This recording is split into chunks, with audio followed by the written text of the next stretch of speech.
ये छोटा शेर का बच्चा एक कीड़े को देख रहा था। उस कीड़े को एक गिरगिट अपना भोजन बना लेता है। इस मासूम को बहुत अफसोस होता है। शेर का बच्चा चिल्लाकर गिरगिट को भगा देता है, लेकिन तभी चट्टानों ने आवाज आने लगती है। बच्चा यहाँ वहाँ देखने लगता है। पहाड़ों से बहुत सारे जानवर भागने हुए आ रहे थे। बच्चा घबरा जाता है और भागने लगता है। उन सभी जानवरों को जंगल के लकड़बग्घे भगा रहे थे। ये सारी चाल इन्हीं लकड़बाघों की ही थी। बच्चा एक छोटे पत्थर के सहारे छुप जाता है, लेकिन बच्चा बहुत डरा हुआ था। इस भगदड़ में वो दब सकता था। तभी वो भागकर एक सूखे पेड़ पर चढ़ जाता है, लेकिन ये पेड़ भी टूटने ही वाला था। तभी बच्चे ने देखा भगदड़ के बीच इसके पिता भागते हुए आ रहे थे। उसके पिता आ जाते हैं और कहते हैं, बेटे सिम्बा में आ गया, चिंता मत करो। लेकिन तभी पेड़ टूट जाता है। दोनों भगदड़ के बीच गिर जाते हैं, लेकिन बहादुर पिता अपने बेटे को कैसे भी भगदड़ से सुरक्षित जगह कर देता है और खुद उस भगदड़ की चपेट में आ जाता है। सिम्बा घबरा जाता है, लेकिन उसने देखा उसके बहादुर पिता पहाड़ पर ऊपर चढ़ रहे थे। ये देखकर सिम्बा की जान में जान आती है। उसके पिता पहाड़ के आखिरी छोर तक पहुंच गए थे। ऊपर उसका भाई खड़ा था। ये सारी साजिश इसी शेर ने की थी। सिम्बा का पिता अपने भाई से मदद मांगता है, लेकिन ये तो सिम्बा के पिता की जगह लेना चाहता था। ये अपने भाई से मदद मांग रहा था, लेकिन इसका मतलब ही भाई उसे पहाड़ से नीचे धक्का मार देता है। अपने पिता को नीचे गिरते देख सिम्बा जोर से अपने पिता को पुकारता है, लेकिन अफसोस बेचारे सिम्बा ने अपने पिता को खो दिया था। ये नन्हा बच्चा अभी से अनाथ हो चुका था। वो अपने पिता के पास ही सो जाता है। तभी यहाँ सिम्बा का चाचा आता है। ये बच्चे को डरा कर भगा देता है। बेचारा नादान बच्चा डर कर यहाँ से भाग जाता है और लकड़बग्घों से कहता है, मार डालो उसे। सारे लकड़बग्घे सिम्बा को पकड़ रहे थे, जिस वजह से सिम्बा पहाड़ से नीचे गिर जाता है। लकड़बग्घों को लगता है कि वो मर चुका होगा। वो यहाँ से चले जाते हैं और यहाँ वही बूढ़ा शेर अपनी चाल चलता है। सिम्बा के परिवार को धमकाकर खुद ही राजा बन जाता है और साथ में लकड़बग्घों को भी शामिल कर लेता है। लेकिन सिम्बा अभी जिंदा था। वो एक नजर अपनी गौरव भूमि को देखता है और यहाँ से चला जाता है। सिम्बा ने अपना घर परिवार सब छोड़ दिया था। इसीलिए कहते हैं कि पिता एक सूरज के समान होता है। अब सिम्बा की जिंदगी में केवल अंधेरा था। वो थक कर जमीन पर सो जाता है। तभी यहाँ कुछ गिद्ध आते। सभी गिद्ध सिम्बा को भोजन बनाने वाले थे, लेकिन तभी कोई सिम्बा की तरफ आ रहा था। वो एक जंगली स्वर था। स्वर सभी गिद्ध को भगा देता है। ये लोग सिम्बा को नहीं जानते थे, लेकिन नेवला उसे देखकर भाग जाता है। क्योंकि वो एक शेर का बच्चा था। सिम्बा को होश आता है और वो खड़ा होकर यहाँ से जाने लगाता है, लेकिन वो दोनों सिम्बा से बात करते हैं।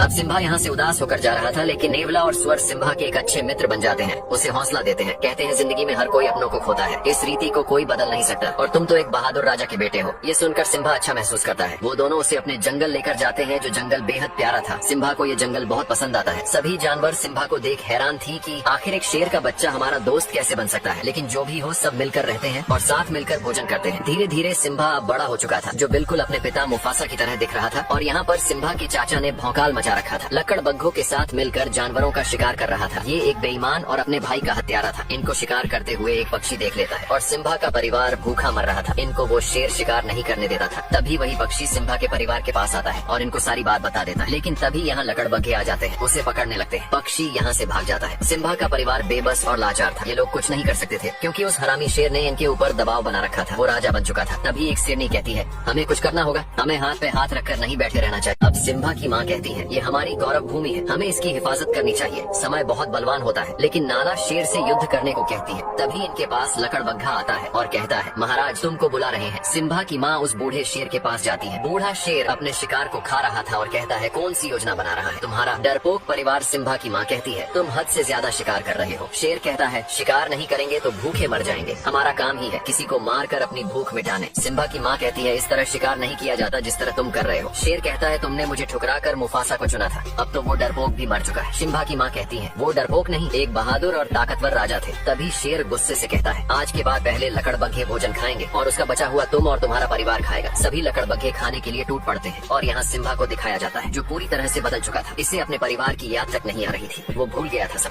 लेकिन रात के समय सिम्बा अपने बहादुर पिता को याद करके बहुत उदास था। सिम्बा का बाल उड़कर एक नदी में गिरी जाता है। उस बाल को एक चिड़िया उठा लेती है और अपने घोंसले में ले जाती है, लेकिन दूसरी चिड़िया उस बाल को फेंक देती है। अब सिम्बा के बाल को एक चिड़िया उठा लेती है और अपने घोंसले में लेकर जाती है, लेकिन दूसरी चिड़िया जानती थी ये घास नहीं बल्कि किसी जानवर का बाल है। जिस वजह से चिड़िया सिम्बा के बाल को फेंक देती है, वो बाल बबूल के पेड़ पर गिरता है। जिराफ बबूल के पत्तों के साथ सिम्बा के बाल को भी खा लेता है। अब एक कीड़े को दिखाया जाता है, जो जिराफ के मल को ढकेल कर ले जा रहा था, लेकिन जिराफ का मल लुढ़क कर टूट जाता है और सिम्बा का बाल उड़कर दूर चला जाता है, जहाँ बहुत सारी चींटियां थी। एक चींटी बाल को उठाकर ले जाने लगती है। तभी एक बंदर चींटी के पास उस बाल को देख लेता है। बंदर ने पहचान लिया था कि ये सिम्बा का ही बाल है और सिम्बा अभी जिंदा है। ये संदेश एक खुशी का संदेश था। बंदर खुश था, क्योंकि इनका राजा फिर से गौरव भूमि पर राज करेगा। और यहाँ सिम्बा के दोस्त पर एक शेर हमला कर रहा था। इनके जंगल में एक शेर घुस चुका था। सिम्बा का दोस्त अपनी जान बचाकर भाग रहा था। वो शेर का शिकार होने ही वाला था। तभी सिम्बा उस शेर को दबोच लेता है। दोनों ही एक दूसरे से कम नहीं थे, लेकिन दूसरा शेर सिम्बा को दबोच लेता है। सिम्बा उसे नाला कह के पुकारता है। दोनों एक दूसरे को जानते थे। ये नाला सिम्बा की बचपन की दोस्त थी। नाला सिम्बा को जिंदा देखकर बहुत खुश होती है। अब सिम्बा और नाला इतने दिनों के बाद एक दूसरे को देखकर बहुत खुश थे। नाला सिम्बा का बचपन का प्यार था। सिम्बा कहता है, है? नाला, इस जंगल में तुम्हें बहुत अच्छा लगेगा, यहाँ सुकून है। नाला कहती है, सिम्बा तुम्हें अपने घर चलना होगा, उस बूढ़े शेर ने हमारी गौरव भूमि बर्बाद कर दी है, तुम हमारे राजा हो, सब तुम्हें देखकर बहुत खुश होंगे। सिम्बा कहता है, मुझे कहीं नहीं जाना, मेरा यही घर है, तुम भी यही रुक जाओ, इस जगह तुम्हें बहुत अच्छा लगेगा। सिम्बा नाला को पूरा सुंदर जंगल घुमाता है, दोनों बहुत मस्ती करते हैं। ये जगह नाला को बहुत पसंद आती है क्योंकि इस जंगल में सचमुच सुकून था। दोनों इस पल को जी भर के जीते हैं। तभी नाला कहती है, सिम्बा अगर तुम जिंदा थे तो तुम घर क्यों नहीं आए? उस बूढ़े शेर ने पूरी गौरव भूमि तबाह कर दी है, हमें कई दिन भूखे भी सोना पड़ता है। लेकिन सिम्बा कहता है, मुझे इससे कोई मतलब नहीं है, अब यही मेरा घर है, मैं इसे छोड़कर नहीं जा सकता। सिम्बा बहुत बदल चुका था, वो भूल चुका था अपने लोगों को। नाला कहती है, कैसे शेर हो तुम, तुम्हारे पिता और तुम में जमीन आसमान का फर्क है, तुम एक कायर हो, डरपोक हो। इतना बोलकर नाला यहाँ से चली जाती है। अब सिम्बा रात के समय जंगल में उदास घूम रहा था, तभी वही बंदर सिम्बा के पास आता है और कहता है, सिम्बा पहचानो खुद को कि तुम कौन हो। सिम्बा बंदर की बात को अनसुना करके जाने लगता है। अब सिम्बा अपने घर जाने से मना कर देता है क्योंकि सिम्बा का अब से यही घर था। नाला कहती है, सिम्बा हमें तुमसे उम्मीद थी कि तुम हमारी और गौरव भूमि की रक्षा करोगे, लेकिन तुम तो डरपोक और बुजदिल निकले। इतना बोलकर नाला यहाँ से चली जाती है, लेकिन सिम्बा को कोई फर्क नहीं पड़ रहा था। अब सिम्बा उदास होकर जा रहा था, तभी इसे वही बंदर मिलता है। सिम्बा उस बंदर को नहीं जानता था, लेकिन बंदर सिम्बा और उसके पूरे परिवार को जानता था। बंदर सिम्बा के पास आकर कहता है, सिम्बा पहचानो तुम कौन हो। लेकिन सिम्बा उसकी बातों को इग्नोर करके जा रहा था। तभी बंदर कहता है, मैंने मुफासा के बेटे को गोद में खिलाया है। इतना सुनते सिम्बा रुक जाता है और कहता है, तुम मेरे पिता को कैसे जानते हो? बंदर कहता है, तुम्हारे बहादुर पिता को कौन नहीं जानता, मैं तुम्हें तुम्हारे पिता से मिलवा सकता हूँ। सिम्बा बंदर के पीछे पीछे भाग रहा था। सिम्बा को लग रहा था कि उसके पिता जिंदा है, लेकिन बंदर सिम्बा को एक नदी के पास लाता है और कहता है, देखो अपने पिता को। सिम्बा पानी में अपने चेहरे में पिता का चेहरा देखता है। बंदर कहता है, तुम्हारे पिता तुम्हारे अंदर है। तभी सिम्बा को आसमान से आवाज आती है, वो इसके पिता थे। वो कहते हैं, बेटा सिम्बा तुम एक शेर हो और शुरू से ही शेर जंगल का राजा रहा है। इतनी बातें सुनने के बाद सिम्बा में अपने पिता की ताकत और वो जोश महसूस हो रहा था और निकल पड़ता है।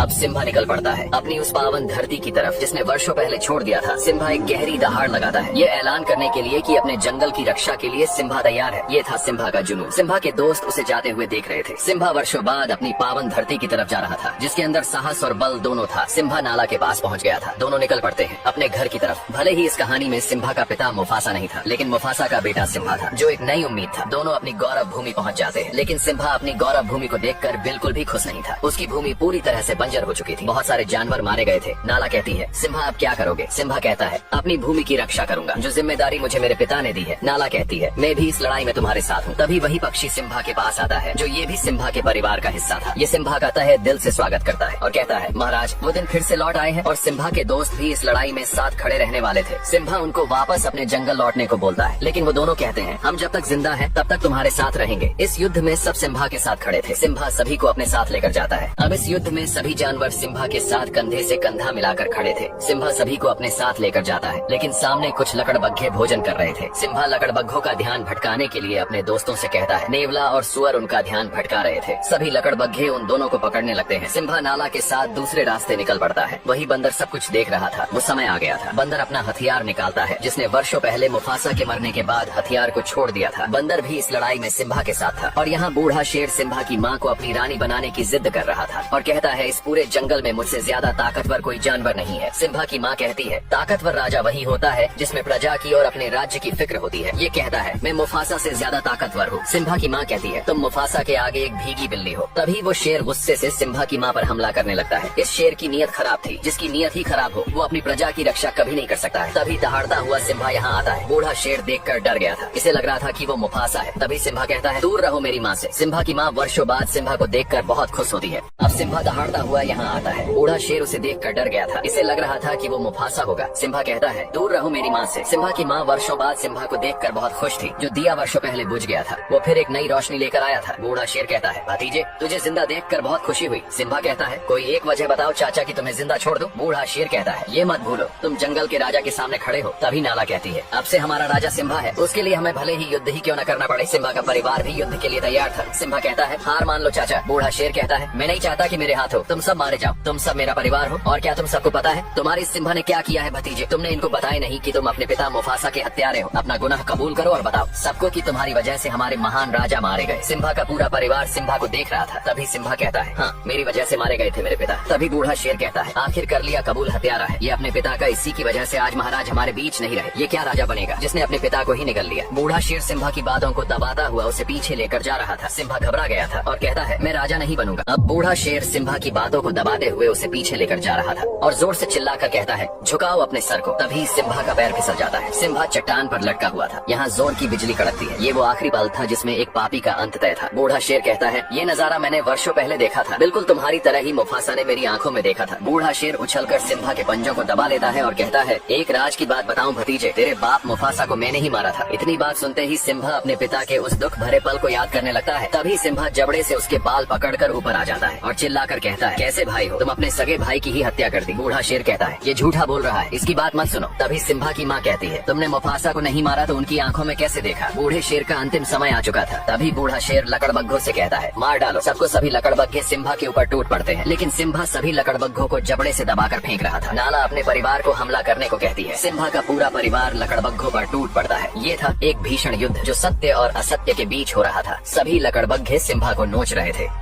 अब सभी लकड़बग्घे सिम्बा को गिराकर नोचने लगते हैं। नाला ये देखते हैं, दौड़ पड़ती है। ये था नाला का अपने प्यार के प्रति लगाव, और सिम्बा के दोनों दोस्त भी इस लड़ाई में शामिल थे। इनको लकड़बग्घे चारों तरफ से घेर लेते हैं। जंगली स्वर हमेशा से लकड़बग्घों से डरता रहा है, लेकिन आज स्वर ने कमाल कर दिया था। स्वर दौड़ा दौड़ा कर सभी लकड़बग्घों मार रहा था। अब नाला का सामना लकड़बग्घों की सरदार से होता है। दोनों एक दूसरे के सामने थे, लेकिन नाला अब बड़ी हो चुकी थी। वो लकड़बग्घों की सरदार से भिड़ जाती है और वो बूढ़ा बंदर भी उस हथियार को मैदान में लेकर उतर जाता है। सभी लकड़बग्घों की नानी याद दिला रहा था। सिम्बा का परिवार और उसके दोस्त अपनी गौरव भूमि की रक्षा के लिए लड़ रहे थे। नाला भी लकड़बग्घों की सरदार को मार गिराती है। शुरू से ही सत्य की हमेशा जीत होती आई है। आज भी सत्य की ही जीत होने वाली थी। बूढ़े शेर का अंतिम समय आ चुका था, भर चुका था। इसके पाप का घड़ा सभी लकड़बग्घे मैदान छोड़कर भाग रहे थे। सिम्बा ने देखा बूढ़ा शेर भी यहाँ से भाग रहा था। सिम्बा अपने चाचा का पीछा करता है। बूढ़ा शेर चाह के भी खुद को बचा नहीं सकता था। उसके आगे खाई थी और पीछे सिम्बा खड़ा था। सिम्बा कहता है, अब कहा भाग कर जाओगे चाचा। बूढ़ा शेर कहता है, सिम्बा मुझे माफ कर दो। सिम्बा कहता है, इतनी बड़ी गलती के बाद तुम्हें कौन माफ करेगा। अब बूढ़े शेर की अंतिम घड़ी आ चुकी थी। आखिर एक ना एक दिन पाप का घड़ा भर ही जाता है। बूढ़ा शेर कहता है, ये सब लकड़बग्घों की चाल थी। लकड़बग्घे बूढ़े शेर की बात सुन लेते हैं। बूढ़ा शेर सिम्बा से एक जिंदगी मांग रहा था। सिम्बा कहता है, पाप की कोई माफी नहीं होती। बूढ़ा शेर कहता है, सिम्बा तुम अपने सगे चाचा को मारोगे। सिम्बा कहता है, चाचा मैं तुम्हारी तरह बिल्कुल भी नहीं हूँ। बूढ़ा शेर ये सुनकर बहुत खुश होता है और कहता है, बताइए महाराज मुझे क्या करना होगा। सिम्बा कहता है, भाग जाओ इस पवित्र धरती से, दोबारा फिर कभी लौटा कर मत आना। बूढ़ा शेर यहाँ से जाने लगता है और तभी धोखे से सिम्बा पर हमला कर देता है। एक पापी को कितने भी नेकी के रास्ते ही क्यों न दिखाए जाए, वो फिर भी पाप के रास्ते पर ही चलता है। बूढ़ा शेर चट्टान ने नीचे गिर जाता है। सिम्बा को भी अपने चाचा के मरने का दुख था, लेकिन बूढ़ा शेर अभी जिंदा था। शायद इसकी मौत सिम्बा के हाथों नहीं बल्कि लकड़बग्घों के हाथों लिखी थी। बूढ़े शेर को सभी लकड़बग्घे घेर लेते हैं। बूढ़ा शेर कहता है, मेरे साथियों हम फिर से एक नया साम्राज्य खड़ा करेंगे। लकड़बग्घे कहते हैं, तू एक बिन पैनी का लौटा है, हमने तेरा हमेशा साथ दिया और तूने हमें ही गलत ठहराया। बूढ़ा शेर कहता है, मैंने सिम्बा से झूठ बोला था। तभी एक लकड़बग्घा कहता है, स्कार तूने अपना जिंदगी में कभी सच बोला ही नहीं। लकड़बग्घों की आंखें खुल चुकी थी।